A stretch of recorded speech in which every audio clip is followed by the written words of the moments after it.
Hey, welcome to 10X Your Team with Cam and Otis.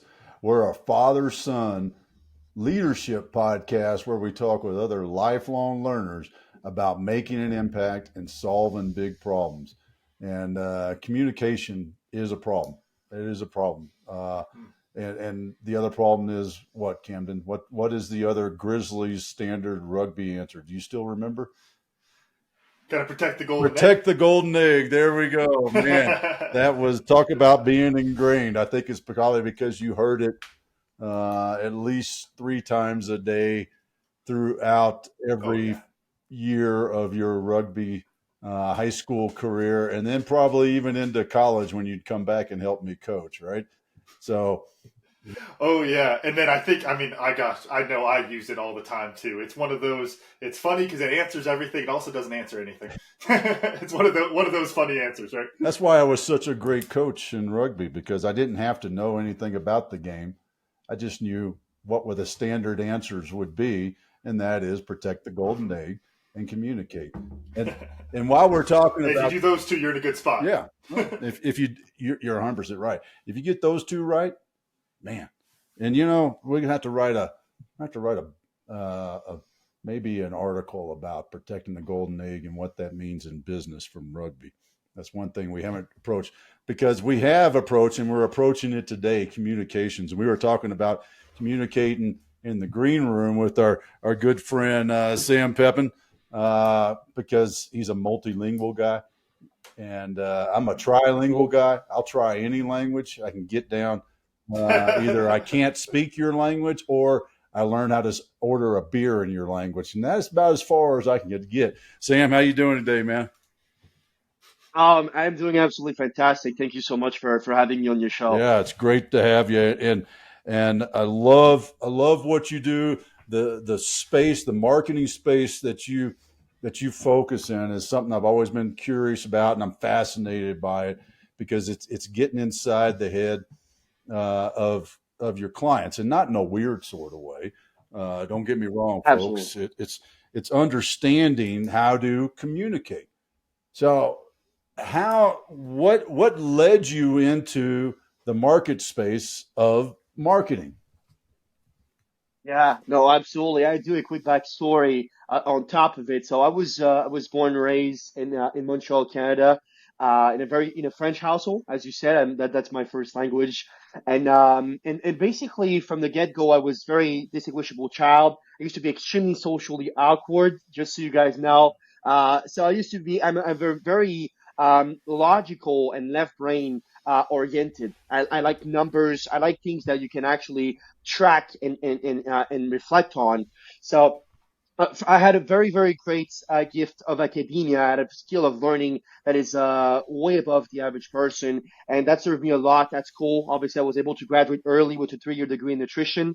I'm a lifetime athlete, so I was a soccer player my whole life. I still play soccer for fun, but I used to be very close to the semi-professional level, so doing provincial level tournaments and national level tournaments as well. So quite did pretty well there. And then when I was 16 and a half years old, I was in this weird midst of, hey, do I go to university? Because it's different in Canada than in the US. But I had this key choice to make, and I decided to decline them all. I was sick of listening to someone in front of the class, and I wanted to take some real life experience. So I was just scrolling on social media just to find a sales job. I always understood that if I could nail the sales part, I will always find someone to help. So I got that part right very, very early. And I got a role as an account executive, as we called it these days, in a digital marketing agency in Chicago. And it's called MRDU Global Media, which you can find from my profiles. And we were basically selling social media platforms. It was a marketing ways. It was a lead gen, basically software that we were selling. I did very, very well there. I was stayed with them for 7 months. I scaled a team of 14. We nearly doubled the business. So I came back to David, the CEO, and said, you know what? Either you give me this salary or I'll start my own business competing with you. I was a very greedy guy from the get-go. And that's not greed. That's called goal focused. There you go. Sure. Let's go with goal focus. Understand the value. Let's go with goal focus. So I told him that, and he said, "You know what, Sam? I don't think we have the capital for such offer. So I wish you all the best." And he's still my mentors nowadays. I mean, he's a fantastic guy. So I started my own agency called Sam and Associate back in 2021, and I took basically all I knew from business, which was the marketing world. My only job in my life, basically, is that it's that executive kind of executive job in that Chicago firm. So at first, what we were doing is basically relying a lot on market research. And from those market research, we were gathering data from trends and emerging basically similarities with your competition in order to leverage it in such ways that we can position yourself into serving these ways and basically taking the momentum off of those. It was very, very interesting process that I've been able to scale quite a bit until actually last year, where a way bigger fish called Core Creative Group, which was a 4-year-old marketing agency out of New Hampshire, actually hit me up on LinkedIn and say, "Sam, I think what you do is super interesting. We should meet." And I was like, "Sure. What's your idea?" And he said, "I want to drive all the way to Montreal and have a time with you." And it was in New Hampshire, so still quite a ride. And that was the first time in my life someone offered me this. I was like, "Well, sure, go ahead." So we booked an hotel and just discussed business. But after a little while, we crunched the numbers and we said, "Hey, why don't we merge basically your experience, your portfolio, and also my suite of scientific and data focused marketing help, basically." So we merged those and formed basically CoreCentrica, which is our new baby. And then from the emergence of that collaboration, of that merging, we established a very huge partnership with an institute called the Learning Code.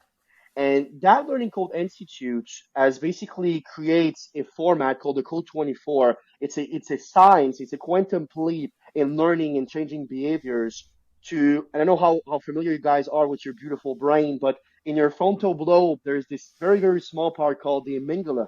And the amygdala is actually what holds meaning. And what we saw was meaning is the holy grail of learning. If you can make somebody learn something that is meaningful enough for them, they will retain that information. So we basically got that Go 24, and now we are repositioning a business all the way to big corporation like Acer, American Express, Sony, which are some of our clients, into repositioning into understanding their target audience, reverse engineering that whole process into getting more of what they want, and therefore having a bigger impact. Mm. You know, one thing that's interesting talking about data focused marketing, it reminds me of, and I reference them a lot on the show, Dad, but Freakonomics, there's an episode talking about policy. And there's this really interesting piece where they go, "Oh, well, this is data driven policy." And he's just Dubner's kind of like, "Well, shouldn't it all be data driven? Like, you have the data. Shouldn't that be based on whether we do something or not is what the data looks like?" I have the same kind of feeling when you say data focused marketing. It's like, shouldn't it all really be data focused? Why, and so what I'd like to ask is, why do folks avoid that? Or why was this a new path that was so powerful? Well, that's a fantastic question. I think as you say, there's always metrics that we focus on to make any sort of change. That's just basic human behaviors. That being said, I think the depth of market research is one thing that we did and a lot did not tap into. So when I say market research, is understanding the whole business landscape into understanding not only your place in it, but also your unique value proposition and getting a significant market share off of understanding those trends. So for us, when I say relying on market research, I mean in-depth 100+ pages long of understandings where is the market shifting. So this depth allow us to make not only a conscious decisions and one that we thought was the best one, but also supported by the data and very, very key metrics that we were able to establish as KPIs, which, as you said, everybody should do, but it's clearly not the case in this marketplace. So data is driving it. And is that where you kind of, I guess, migrated to that part of doing that with in the social media, because there's so much data available? Absolutely. Why that space and not, I don't know, TV commercials or something in that sense? That, I mean, people have been doing that for years. Why not in that space?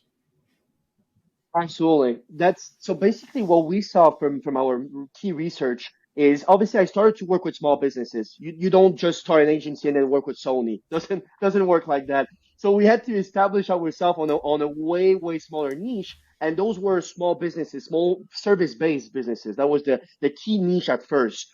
And what we saw was for your dollars, the most effective way, cost-effective ways to basically grow any sort of offerings is through community. And as we know, there's nothing better than social media to actually build a tribe. And obviously, Tribe and Purpose is a great example of doing such things. So what we saw is how can we leverage the most cost effective ways to do so in optimizing the principles and the way you do so to get ahead of the competition. So that's how this idea emerged. Afterwards, we kept the same exact science and obviously expand our services across multiple offerings. But you're absolutely right. Making this decision of starting with social media was actually because of the audience that we were serving, which, like I said, is extremely important for any business. So basically by reflecting into our audience, we got our key offering, which I call the MVP, and not the other way around. A lot of people are doing the exact opposite way, which is they build an MVP and then they just charge for people to sell it to. I don't recommend doing such things.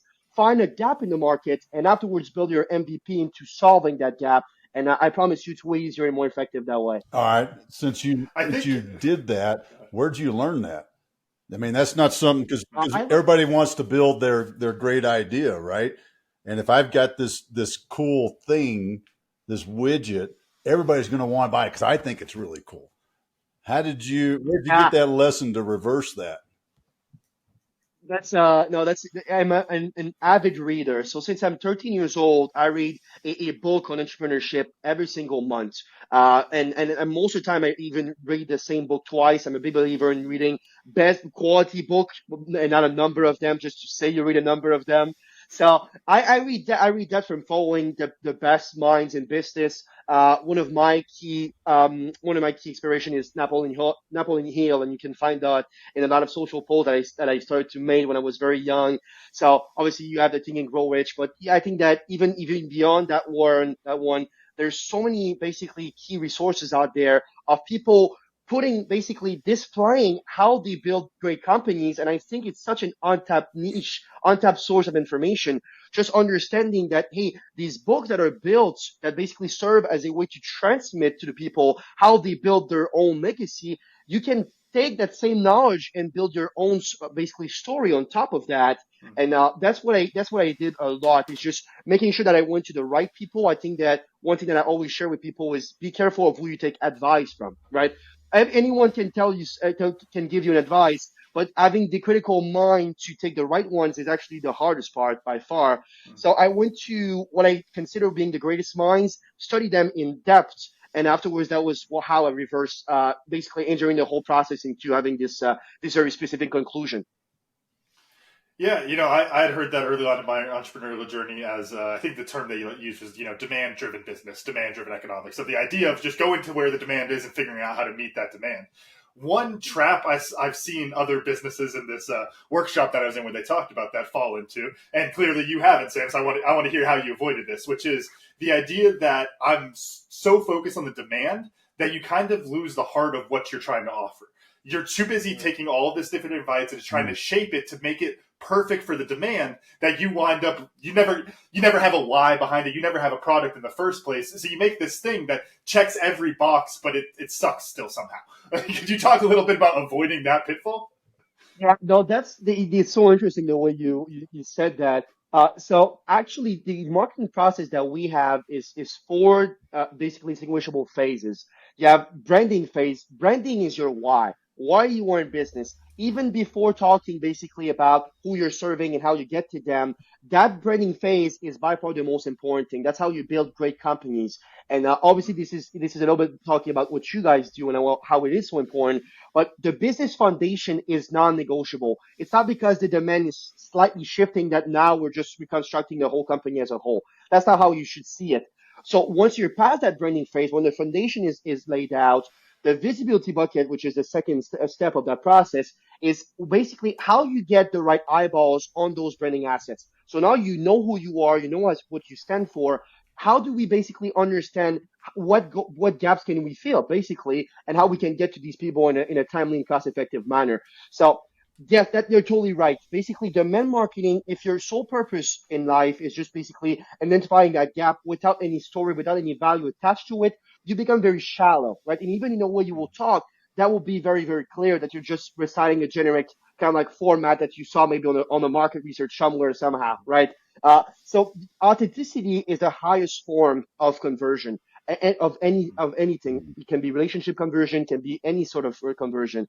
So you need to understand that from this authenticity is how can you angle it towards meeting demands and not the other way around. So no, that was fantastic comment.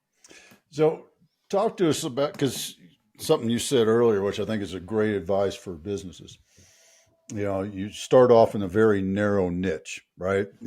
It's like I talk to these three people. If I can get these three people to buy, then we can go. How did you make the leap from the small business niche? We'll stay a little Yes. general in that, to the big guys, because that's the process. That there's a whole crap load, a bucket load of stuff to talk about in that. Oh So yeah. let's talk about one piece, and I'll throw it to you to talk about that one piece to go from I'm helping small business to I'm helping mega companies. Yeah. This is it. There's one key word here, and it's connections. In today's day and age, what you do, I truly think so. What you do is less important than who you know. And we can debate if that's a good thing or a bad thing, but I truly think that's the case. It's factual. And the truth is, with basically connecting with so many amazing people, I got a chance to basically run myself to those levels in a very timely manner. And obviously, knock on woods, it can stay that way. And there's always a part of luck. I just want this to be very clear to people. There's always a part of luck in being in the right place at the right moment. That being said, the first bigger business we done business with is a TV channel called E360 TV, which maybe some of you guys are familiar with. And basically, I met the CEO of this company by helping absolutely for free one of the member that I didn't know have any connection whatsoever. It's a lady called Julia Mayer, which maybe some of you guys heard that name before. And I helped basically that lady with connecting her with the right people, and she connected me with that singular person, which made my first brand deals with a significant business. Now, what is that process? Well, let me tell you. I think that when you're starting out, one key mistake that I see is your target audience is too wide. Therefore, you think you speak to everybody, but you're truly speaking to nobody, which is the key problem here. So having a laser focus into who you want to serve, that's another thing. Not only who you are able to serve, but who you want to serve and have fun doing such thing. And making sure that you have key offerings, get obviously recommendation and testimonial when you do great work. And afterwards, expanding that scope very, very slowly in the warmest channels as possible. So as we know, the referrals are by far the best way to close any business. You cannot beat that. I can come here and craft you a marketing plan of 12 months. If you have a referral-based business, the warmness and the depth of connection of that specific lead is simply unbeatable. That being said, what I would advise every small business owners to do is one, put themselves out there as a resources for people. So what I always tell people is I think there's three phases to money earning. The first phase is what you do. You're getting paid because you do something and you exchange that for Benjamin Franklin's. Great. The second phase is what you know. So now that you've been able to establish what you do, you're now able to teach maybe other people or even other resources to do it for you. And that's the second step. That's the managerial class, as I like to call them. And that the third one, and this is something that I think we should all inspire to do, is you getting paid because of who you are. You're now a certain scope of person that basically just having your presence alone is a leverageable asset. And I don't claim to be in such ways. I just understand the process altogether. So that being said, for all of you that are in that I'm getting money because of what I do phase, try to stick on a very, very small niche, try to excel at it, and within that niche become an industry leaders. Once you get to that who you know, this is where you start to extend because now people trust you. People know you by name most of the time, so they will come to you just because you are who you are. And this is where it's way easier to expand the scope and say, look, we had a previous target audience of healthcare companies, but you being in the financial world might just be the key factor, and it might be the key component that we were missing to expand within that niche. And this is where slowly but surely I think you can expand. This is how I did it. And I think there's an interesting key there, because as you were talking about this, and for folks who are watching YouTube, they can pick up on this, but say I'm your young guy, and so imposter syndrome is one of those questions that usually comes up, and I was thinking about asking you. But talking through that process, you have a kind of built-in mechanism to fight it, which is the what you do at the beginning, starting off with what you do. Imposter syndrome comes from the fear of not being able to do something. If you've been doing it for a while and you establish yourself as it, it makes it easier to take that jump. Could you talk a little bit about that? Absolutely. I think confidence is the results of piling a bunch of evidence of competence. So basically, I think confidence is something that we most of the time misdirect our audience with. Some people think it's you're just born as a confident person. I think obviously the 0 to 7 phase is very, very important. The way you were raised will drastically impact your confidence. But past that level, when you're a young adult, I promise you, first of all, anxiety comes for the most part in not doing something. Not doing something is typically where anxiety rely. And by just obviously this is a key factor which is a little bit harder to distinguish because you just need, like I said, to put yourself out there, and doing that jump is a personal decision. But once you made that jump, the first time you do anything is always the hardest time because you have basically a learning curve to establish yourself within, like I said, a confident mindset. So once you're past that fear, all right, there's always this learning curve. And when you're past this learning curve, you become in a growth phase. And once you pile those evidence of you being able to do something, you will see that you want to do more of it. And this is something that can be extremely addictive. And I always tell people that you should, I truly think so. You should be addicted to help people. You should be addicted to delivering value in this world. I think luxury is helping people. And if you find how you help people, you just want to do more of that. And you just sleep at night thinking of it. You wake up in the morning thinking of it. And that's how you grow as a human being and as a business professional. So I think the imposter syndrome is something absolutely normal, and you should not shame yourself for doing such things. But I think taking some time to reflect on it and understanding that with time, it will not only evaporate, but also be a way to build confidence, I think might be the key and goal that some of these people are missing. That's so true. And by the way, Camden, just a reminder that the imposter syndrome is not related to your age. Believe me. I talk with, I'll point the finger at myself, and I talk with a lot of people that are between our two ages that are dealing with that imposter syndrome. And well, I want to add there, because we're thinking back to, and this is a while back, sorry, but Dr. Quello, our conversation with him about creativity, Dad, one of the things we talked about was being young. And it's the young in the field, young in this new area, kind of young intellectually, I think is the way we got to it at the end of that conversation, if I remember right. Yeah, I agree with that. And there's the joke is you haven't been beat down by society is pessimism, right? And then there's truth to that, right? But, you touch the stove and it burns your hand. You don't touch the stove anymore. You try some new thing, and everybody around you points their fingers at you and tells you it's stupid. Well, guess what? I think it even goes back to that. What did you say earlier when you were talking about the competence? And I think you were talking about the age of 0 to 7 in that space, and how, that's one of those things you think about. Oh my gosh, in that age bracket, what might have happened, right? The psychology of it all. Absolutely. And like I said, just to reflect on this, the foundations of anything is by far the most important thing out of any structures. Obviously, if the foundation is crackle, one day or another, it will fall down, just the way it is. Mm-hmm. And fortunately, I was raised in a very stable, very loving household. So I have the 0 to 7 phase, being full of love, full of just confidence sharing behaviors, which is great, and actually made me the person that I am today. That's not negotiable. That's not something you can just magically create.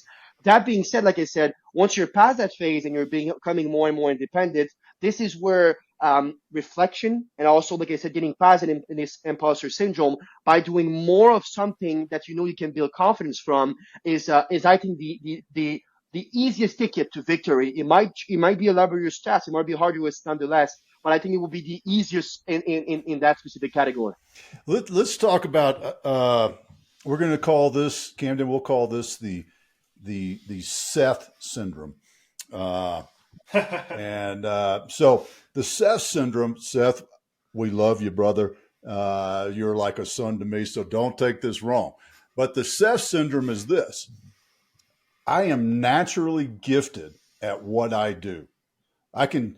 One of my best friends growing up was this way, just a naturally gifted athlete, right? He was just good at whatever sport it was. It used to just always love you, David. Used to always frustrate the heck out of me. I'm struggling over here to do X, hit a ball, kick a ball, whatever it is. And he'd pick it up and be natural at it. But he couldn't teach it. He couldn't, because he didn't have to walk the 1, 2, 3, the 50 steps to get there. You're kind of in that same sort of category with business and this understanding of the picture. So when you start to go, when you realize that fact that it's no longer, Sam can no longer handle all of this. I need some other people. How have you overcome that struggle of, well, it's just do it like I do, right?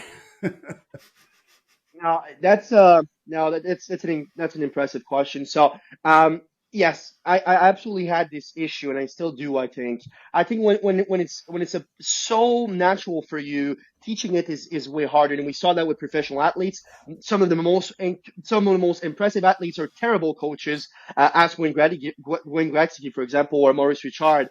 Both amazing hockey players and terrible coaches. Mm-hmm. Those are just two examples. But yeah, I think you're absolutely right. And being a naturally born leader, in my opinion, I think one key factor, and I will say I think it's my dad. I think that wherever I go in life, there's so many people impressed by what I stand for and how fast and grown I am for such a young age. But I have my dad as a devil advocate. I have my dad that will say, hey, you know what, Sam, sit down here and just breathe a little bit. You're not that special. And I think but that's the truth. And I promise you this. When you're growing up, it's extremely hard because you don't understand that this is actual love, and it's actually a way to protect you and not influence you at all. But I used to think that my dad, why aren't you my biggest supporter? And I used to say that very often. And he'd say, you know what, son? The hardest part is not on your way up. Is when you had some down, basically, is when some people knock you out and you have one knee on the ground.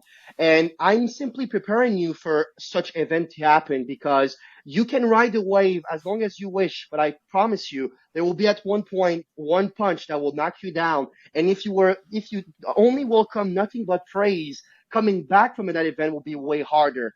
So I think my dad was a cornerstone into building this rougher character of myself, and just this understanding that without somebody else, without the world, I am nothing without other people. And I think understanding that made me not only the ability to share my knowledge in a loving way. I'm not the best teacher at all, but I think teaching it to a point where it is meaningful enough was just sufficient. So some people got on the train of my story and decided to go with me. So I think that's the best answer I can give you. The other thing is, and I think it's a blind of competence and being at the right place at the right moment.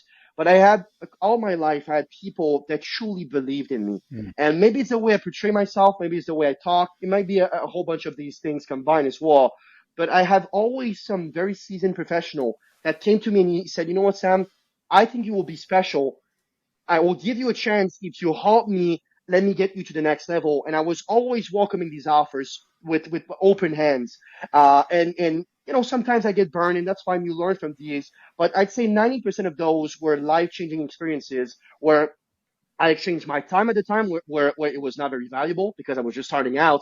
And I get a hold of someone with such life experience, such values in just the sheer tears and sweat that he put into the business world. And that is something I always encourage someone. is find a mentor, be coachable and teachable. Find a mentor that can get you to the next level and praise him like he's, well, I wouldn't go that far. I was about to say something a little bit crazy, but praise him to the extent where it's still a human being, but someone that you value. There's only one God. I'm a Christian myself. It's not a second God. It's not that much, but it's as close of someone of that level as possible. I think there's an interesting piece there about, scaling the business beyond yourself and kind of building the teams and the teaching aspect that goes hand in hand with that. And what it reminds me of is something in a recent episode, Dad, we asked this, and it's becoming one of my favorite questions to ask, which is usually a good sign. But it's of teasing out the skill versus the talent. Talking about being gifted, having a natural adaptitude towards something and getting good at it. And then there's this aspect of, developing those skills as you go on top of that natural talent. And then when we get to the teaching aspect, it's kind of hard to tease those out. Like there's this skill, you could teach certain people how to, analyze a certain way, how to think a certain way, critical thinking, all those different aspects. But there's also an innate talent that you have that's hard to teach people, or really you can't teach people. Could you talk a little bit about your experience in that as you've tried to develop others around you? Yeah, absolutely. I think the best way for my understanding of this is a natural born talent as a way higher ceiling, but a natural hardworking person as a way higher floor. So when I talk about floor and ceiling is, I promise you this, the average hardworking person will beat a lazy natural born talent. Now, depending on the level in which there are natural born talents, there is such thing as being too gifted to a point where it's the forcing future of failing is extremely minimal. And you can cite some athletes there, but I think we can cite some business lines as well. That being said, I think combining a blend of those is why I'm so successful in building team. I think that when you have a bias towards one of these factors, you always miss out on the other portion, which is compatible and not only compatible, but builds on top of being skillful. So what I mean by that is talent is something that jumped to you right away, right? It's very easy to see a talented person. He's just talented. And so most of the time we say this, he has this je ne sais quoi, right? Well, I cannot say what it is, but he has something that others don't. That's talent. Now, talent is easy to identify, but like I said, talent without the teachability of different skills can also be the hardest thing in the knockdown of some of the greatest teams ever. So I think my understanding of how to build teams is having a blend of very, very talented people, but also making sure that there's some skills-oriented person. There's some hard workers in the rooms that basically make this blend a balanced one. And that's how I think there's not an exact science about this, and I made mistakes, and you will do some mistakes as well, just so you know. It's just the way it is. But in order for you to perfectionate your HR and your team building assets and skills, I think aiming for a balance of skills and talents is the closest thing to perfection. Yeah, and I would take the talent discussion and maybe even translate it into the personality fit, right? Because with personality and talent, is the person a fit to your organization? And that's a huge mistake that a lot of corporations make in hiring, is they hire for what's the skill and experience on the resume, and they never look to, well, does that person fit in? And I think that goes, you mentioned that. I want to have the talented people, and I'll take that and call them the visionaries. I want to have the visionaries who have these grandiose, beautiful ideas, but a lot of times those people suck at getting it done. I mean, it's just because they're looking at that next thing. Go ahead. Yeah, this is right on you. Oh, this is right on me, and this is super interesting because I'm actually writing a book about the nostalgic, the doer, and the visionary. And you just mentioned it, I think, perfectly. The visionaries are very ambitious people that always think 3 steps ahead, right? We're at level B, but they're always talking about D, E, F, and so on and so forth. So the visionaries are necessary to establish any sort of long-term perspective, long-term planning. The doers are the people that actually getting done. Once you get the visions, you get the doers to actually execute on that visions. And then another very interesting thing that we don't talk very often about is the nostalgic. Typically, the nostalgic are a very experience heavy person because obviously being nostalgic, having this past understanding of not only yourself but of the world as well. So they tend to be seasoned professionals. And I think one of the key mistakes that young people do is this disregard older people because now it's the youth now that takes the place, right? It's over for you guys. Your time has come. Let the young people basically establish whatever other culture they may want to do. I think that's a big mistake, and I will tell you this: the average age of my C-suite executive are 57 years old. So on the older side, they're seasoned professionals, and on the other end the people that are the managerial class are the visionaries and not the other way around. So what I mean by that is I want my C-suite executive, the people that actually take the decisions, to have as many experience as possible because, like I said, real life experience can beat any other type of education medium in my experience and my understanding of it. Then the managerial task, the one that are teaching the doers, I want them to be visionaries because now the doers are very, very, very good at the present tense, but in the future tense, they tend to have a big liability because they are so narrowing down, laser focus on what needs to be done right now. So the future is teaching the present to expand their minds, and their past is reminding the future and the present about actually what needs to be done and how things actually getting done in the real world. That will be my best answer on that question. That's Yeah, great. what it reminds me of, just to wrap that, and I'll throw it to you for your question. Just to add there, I think it reminds me a lot of something that frankly, I got this kind of randomly, but of the term metamodernism, and looking at we can look at all of these different schools of thought throughout history, all these different philosophies, and you can apply this to anything else, to figuring out the best strategies in sports, whatever it is. You can tease out the best things from each era and the things that different eras did wrong, and you can tease it out and go, okay, this is the best path forward. That's what you need for your business. You need somebody who is nostalgic and look back and like, look, hey, back in the day, we did it this way. They got a lot of things right. They did a lot of really good stuff. They also got some things really wrong, which is why you need the visionaries. Like, you need that mix. You need that push and pull in order to come up with your culture and a culture that's going to be balanced looking forward while also, and have that visionary presence while also still being present in the moment. No, I think that's perfectly said. Nothing to add there. Yeah. Well, and I'll just throw in, I'll give you the one anchor that a nostalgia gives you that you have to be careful of. It's well, we've always done it this way because there's so much, obviously you've heard that one. We've always done it this way because there's comfort in the way we've always done it. And that we have to be really, really cautious of. So you got a lesson there, Sam? No, absolutely, absolutely. I call it the nostalgia bias. Is when basically again coming back always to that comfort zone without that growth phase I was suggesting at first. So yes, I do have many examples of this, and I think the best way to overcome this is the understanding that we work as a whole. So when I see corporation nowadays, it's always been a pyramid, right? It's always been a hierarchy where you have little people on top and then a lot of people doing whatever things needs to be done.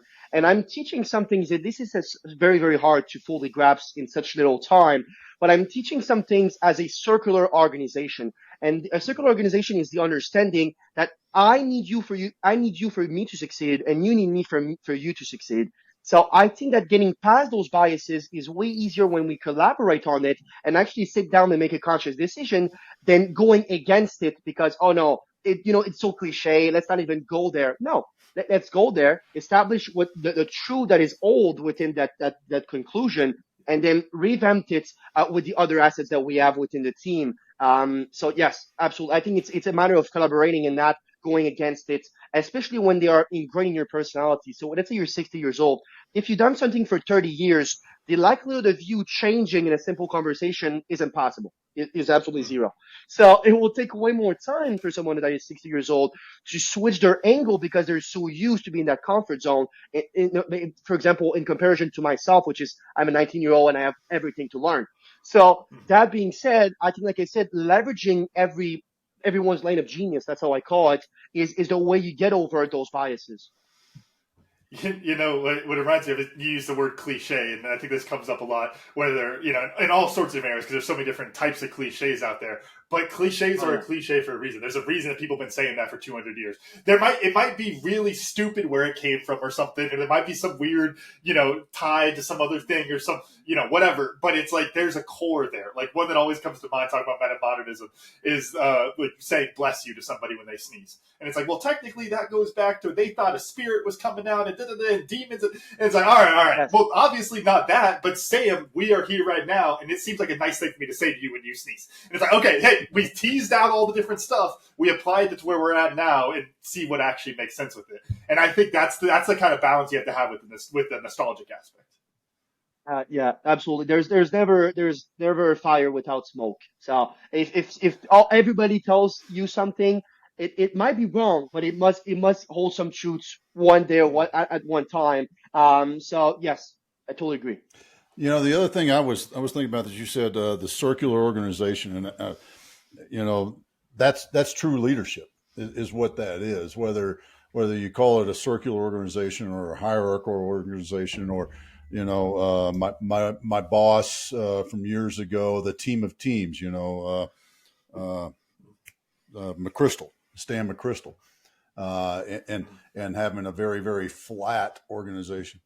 The only way those type of organizations are successful is that true leadership, and the leadership of I'm not the smartest one in the room.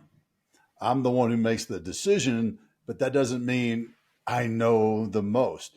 And when you set yourself up in that type of an environment where you have the expert in here, the expert of this, the expert of that, the experience of this, a true leader trusts those and takes in those opinions and learns, and then still makes the decision, because that's the responsibility of the leader. And I love what you said in defining the circular organization, because it's a two-way street, right? I'm not the Yes. smartest guy. I may be the one who's signing the paycheck, but I'm not the smartest guy. And that's a true measure of leadership. Could you talk to us? And I love the fact of yay, Sam's dad. You got my vote, dude. Look forward to meeting you sometime. But it is. You mentioned the knockdown. Can you share a time that you've gotten smacked and gone, oh crap, that screwed that up? Yes, absolutely. I have a clear example. And this is a client, and I won't mention the name because it's still under NDA, but we had a very big healthcare company coming to us for a full suite of services. It was a six-figure contract, one of the first six-figure contract we ever written for any agency out there. And it was not signed yet, but the Friday of that specific month, the CEO of the company told me, "Hey Sam, make this quick adjustment to the contract. We'll sign it on Monday." So we had a gentleman agreement, basically. That's what I call it. It's when it's not signed yet, but he said personally that he will do so in a timely manner. So I come back to my team and I mobilize, I think it was 12 people at that time, to all the respective seats into fulfilling that contract before the contract is signed. This is the key factor in this. And everybody was at their seat. Everybody was said, okay, this is the part of the contract I'm getting. This is obviously how much I will get from that contract. So everybody was on an eye, right? And then on Monday, I called this specific CEO, and he said, "Oh no, sorry, Sam, we're just not ready to move forward." And I said, "Well, we had a gentleman agreement with each other." And he said, "Yeah, but you know what? We're not ready to move forward," and declined the call. Just ended there. No, thank you, no anything. Uh, so in that was a specific knockdown because, well, at that time, like I said, it was one of the biggest contracts written. I was already in this future reality of, hey, I can buy this, you know what, I can spend it on such things. I was already projecting without any sense of actual reality fact. So that was one knockdown where I woke up the next day and I was destroyed. I was destroyed for like at least a day or two. I was just thinking of, man, it's so interesting because when you get those knockdowns, you truly understand who's there to support you as well, which is another Mm-hmm. key factor of team building. When you make a mistake, I think the best thing you can do is own it and come back to your team saying, you know what, look, this is the fight that I had. This is the conclusion that I made without, again, anything based in reality. I owe you an apology. We didn't sign a contract. Thank you so much for your understanding.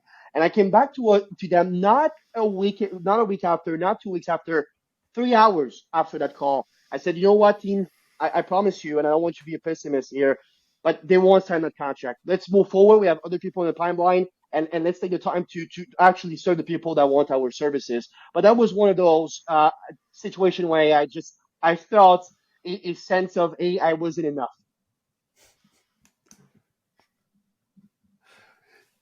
I thought you had something, Kim. Sorry for the dead air. No, sorry for the dead air on that one, because I'm frankly at that point in this episode where it's been a great conversation. I've got about 10 more things, and I just don't know which one to pick, but I could throw one out there now. So, Sam, I'm really curious. I think there's something that it's a little bit of grass is greener situation that I've been through, but which is working with Tribe and Purpose, and then my previous venture with that, or actually 2 previous ventures with that, were all service-based companies. My first entrepreneurial venture was not only product-based, but it was also a commodity. I was selling food. It was agriculture.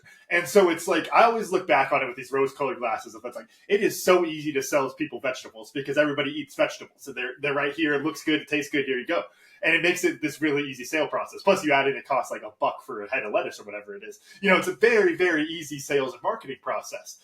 I tend to look at that and go, oh, I can't wait till I have another products venture, and that'll just make it so easy and all those kind of things.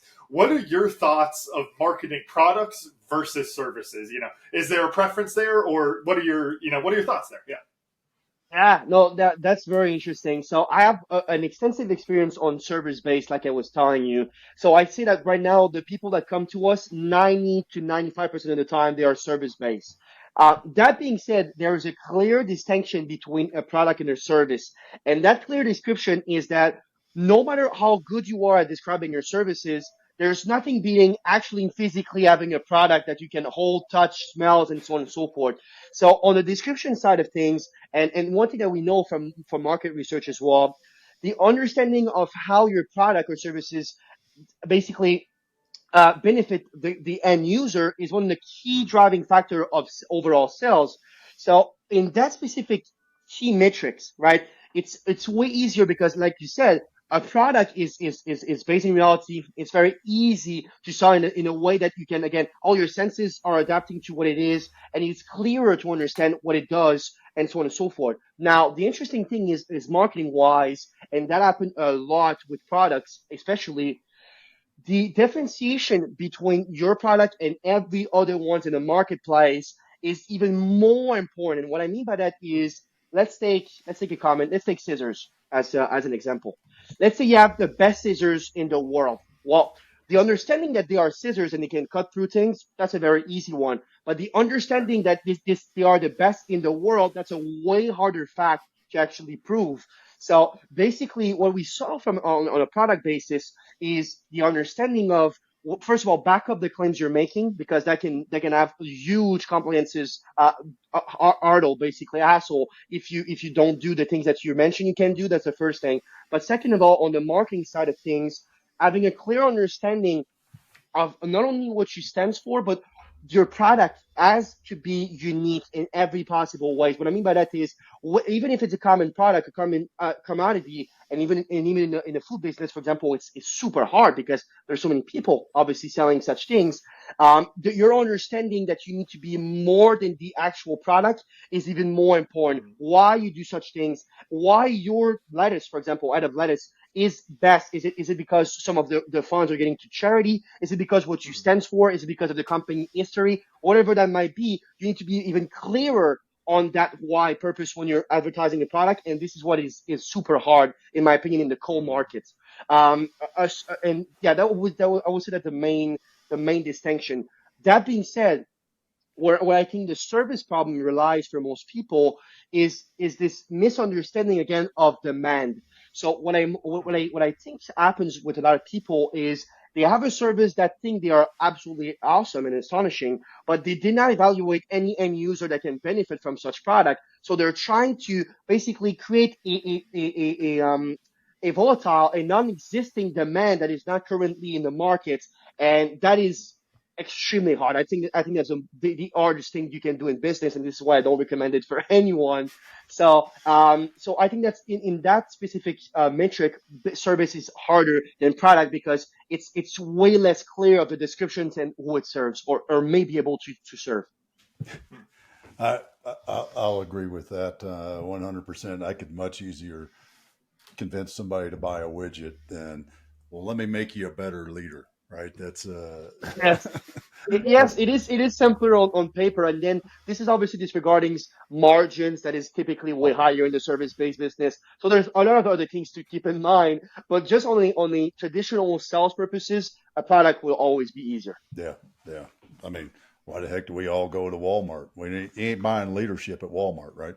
That's absolutely, absolutely, So, absolutely. man, this has been awesome, and I tell you what, like Camden said, the list of questions just keeps growing because the things I'm picking up and learning. For me, it's a simple one. It's the nostalgia. I'd never thought about that in that third group of people. I've always thought visionary and doer, but the nostalgia, I think, is a key piece of that team and understanding that and where that individual who is that person fits into your team is an important piece. So I appreciate that. Camden, how about you? What'd you learn?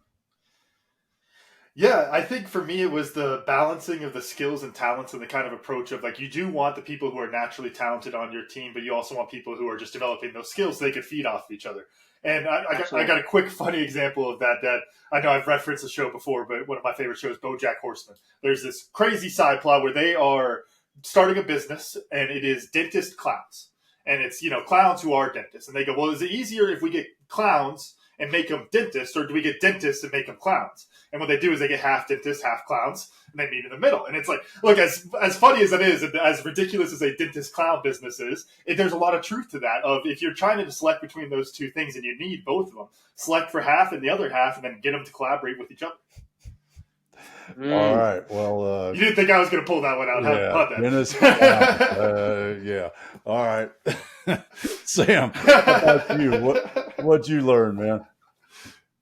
Oh man, I learned so many things, but I think and both of you guys, I think are the epitome of asking great questions. And the more I go through life, the more I understand that the key answers are actually in the question itself and not because of how good the answer is. So what I mean by that is a fantastic answer that you never have the chance to speak out because that great question did not come up is useless. Frankly, it's useless because it's impossible to transmit it without having that great question at first. So I think what I learned from you guys is not only the importance of asking great questions, but it's the importance to listening and making basically questions that build on top of each other to form a narrative.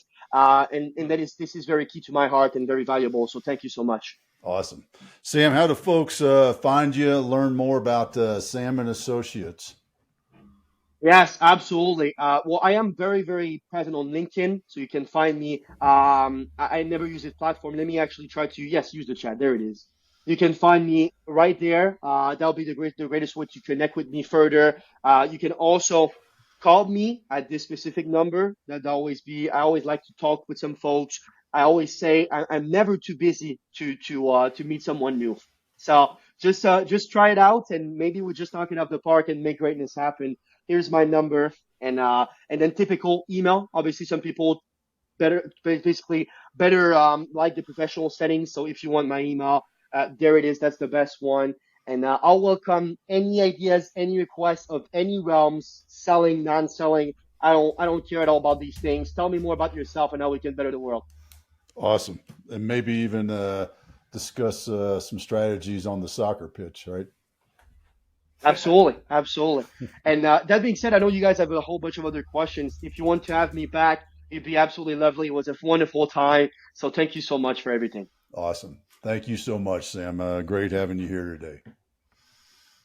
Thank you. Camden, run us out.